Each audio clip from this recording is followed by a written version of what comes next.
안녕하세요. 스피치 1타 강사 마선생입니다. 영상 시청해주셔서 감사합니다. 발표 때문에 공포증이나 울렁증을 느끼시는 분들이 자주 겪게 되는 신체적 증상이 있습니다. 발표 시작 전부터 느껴지는 불안과 발표 현장에서 맞닥뜨리게 되는 상황 혹은 청중들로 인한 공포 때문에 가슴이 답답해져 오고요. 심한 경우에는 통증도 느껴질 수 있습니다. 그리고 내 맘대로 컨트롤할 수 없는 심장이 박동수가 빨라지는 것을 느끼면서 맥박과 혈압이 상승하게 되고요. 그로 인해 손과 발이 떨리기 시작하고요. 손끝이나 발끝이 저려오기 시작하고 안면 홍조 증상까지 일어나기 시작합니다. 긴장하다 보니까 몸의 체온이 상승하면서 땀이 송글송글 맺히게 되고요. 심한 경우에는 어지러움증을 동반한 구토 증상을 느끼시는 분들도 간혹가다 있었습니다. 이렇게 나타난 신체적 증상은 약 10분 뒤에 조금씩 완화되기 시작하지만 이놈의 긴장감과 흥분감이 가라앉지 않고 긴 시간 지속된다면 공황장애까지 의심해 볼 수 있습니다.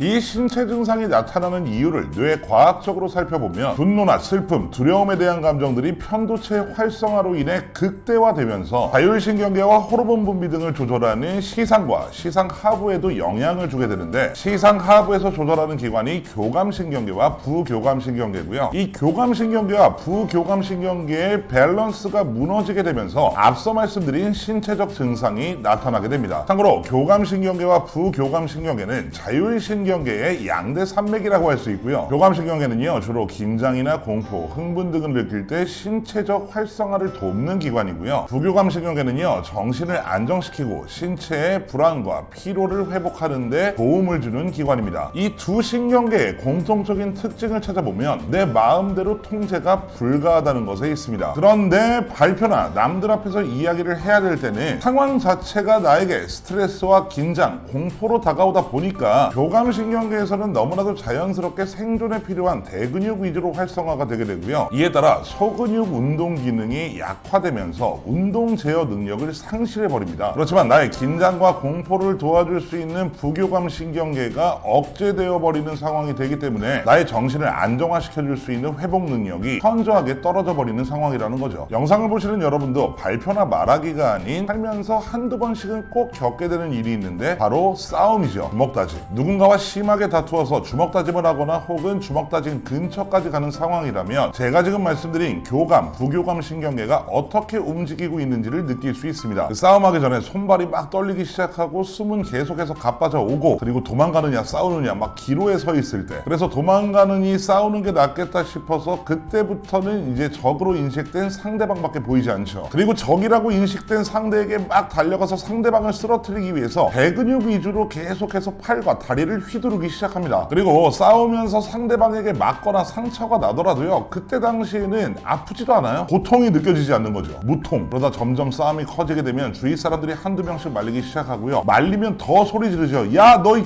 막 이러면서. 그러나 점점 말리는 시간이 오래되고 지속되다 보면 부교감신경계가 점점 기능을 작동하기 시작하고요. 흥분 상태가 점차 가라앉게 되고 언제 싸우냐는 듯이 숨도 고라집니다. 그리고 조금 더 시간이 흐르면 괜히 창피해지고 어색해지는 상황이 싫어서 언제 그랬냐는 듯이 서로서로 쑥스럽게 악수를 하면서 싸움이 종결되게 되죠. 안 그런가요? 거의 대부분 그렇던데. 어쨌든 발표를 시작하기 전에 느끼게 되는 나의 불안 요소들이 커지면서 당연하게 스트레스와 공포를 느낄 수밖에 없고요. 이것을 느끼는 순간부터 나의 신체를 흥분하게 만드는 교감신경과 차분하게 만드는 부교감신경의 밸런스가 완전히 무너지게 되고 어쩔 수 없이 겪게 되는 증상이라는 겁니다. 이게 막 떨쳐내려고 해도 떨쳐질 수가 없어요. 아까 말씀드렸던 대로 신경계가 내 마음대로 움직이는 게 아니기 때문에 반드시 따라오게 돼 있습니다. 남들 앞에서 이야기를 해야 된다는 부담감과 불안감 압력이 최고조에 달할 때 발표 상황을 도망치듯 떠나고 싶지만 그렇지 못해서 마음을 꾹꾹 눌러담고 있을 때, 너무나도 혼란스럽고 이 긴장감이 도저히 풀리지 않을 때 지금부터 제가 말씀드리는 이 방법을 사용해 보시면 되겠습니다. 오늘 소개시켜드릴 방법은요, 바로 전술호흡입니다. 이 전술호흡법은요, 미국 육군사관학교 심리학 교수인 데이브 그로스먼이 쓴 전투의 심리학이라는 책에 나온 훈련 방법인데요. 경찰과 군인들이 위험한 임무나 훈련에 투입되는 경우들이 상당히 많은데 이럴 때마다 긴장되고 공포스러운 상황에서 실수를 할 우려가 있기 때문에 효과적으로 안정시킬 수 있는 방법이 필요했고요. 권장했던 방법이 이 전술호흡입니다. 지원자의 80% 이상이 탈락할 정도로 강도 높은 훈련을 하는 미국의 네이비실 같은 경우에도 스트레스를 받게 되거든요. 이 스트레스를 효과적으로 제어하고 흥분한 상태를 가라앉히면서 자신의 기량과 실력을 낼 수 있도록 도와주는 훈련 방법으로 채택하고 있다고 합니다. 그리고 스트레스가 심한 직종들 있잖아요. 뭐 의사나 운동선수들 굉장히 긴장할 수 있죠. 그리고 우리 시험 앞두고 굉장히 두근두근하고 떨리고 너무나도 긴장되는 바로 수험생들, 이런 직군들에게도 긴장감을 떨치고 실수하지 않도록 도와줬던 방법으로 소개되어 있고요. 가장 쉽고 빠른 효과를 볼 수 있는 호흡법으로 권장하고 있다고 되어 있습니다. 자, 거두절미하고 바로 시작해봅시다. 이 전술호흡법은요, 총 4단계로 구성되어 있습니다. 첫 번째, 4초 동안 숨을 들이마십니다. 두 번째, 숨이 들어간 상태를 4초 동안 유지합니다. 세 번째, 4초 동안 숨을 내뱉습니다. 네 번째, 4초 동안 공기가 없는 상태를 다시 한번 유지해 주시면 되겠습니다. 자, 다시 한번 해보겠습니다. 천천히 따라해 주시면 됩니다. 여러분들이 이 전술호흡을 편안하게 따라 하실 수 있도록 파란색 원을 준비해 드리겠습니다. 파란색 동그라미가 최고 커질 때까지 숨을 들이마십니다. 파란색 동그라미가 최고 작아질 때까지 숨이 들어간 상태를 유지하세요. 파란색 동그라미가 다시 한번 최고 커질 때까지 숨을 내쉽니다. 파란색 동그라미가 다시 한번 작아질 때까지 공기가 없는 상태를 유지하세요. 지금 설명드린 전술호흡 4단계를 한 세트로 정하고 이 세트를 4번에서 6번 반복합니다.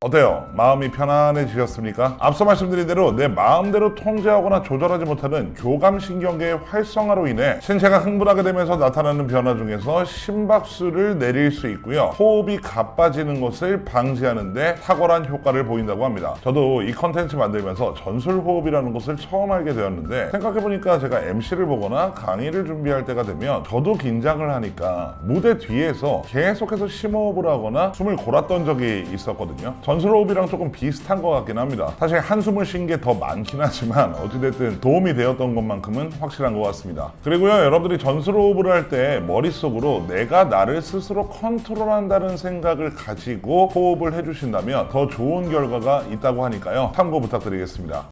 제 영상에서 많이 강조하는 일이지만 내가 나를 컨트롤한다는 것은 생각보다 굉장히 어려운 일입니다. 그러나 긴장되고 흥분하고 공포스러운 상황에서 나를 컨트롤하기 위해서는 그만큼 꾸준한 훈련과 연습이 필요하고요. 그 훈련과 연습은 평소에 해야 된다는 사실 잊지 않으시길 바랍니다. 그리고 이 호흡이 과연 도움이 될까 의심하시는 분들도 있을 텐데요. 의심스러우시겠지만 바로 할 수 있는 연습과 훈련만이 나에게 발표 때 귀인이 된다는 사실 기억해 주시면 감사하겠습니다. 언제 어디서나 잘 되는 말하기, 그리고 여러분들의 발표 스피치를 응원하는 저는 스피치 1타 강사 마 선생이었습니다. 끝까지 시청해 주셔서 진심으로 감사합니다. 고맙습니다.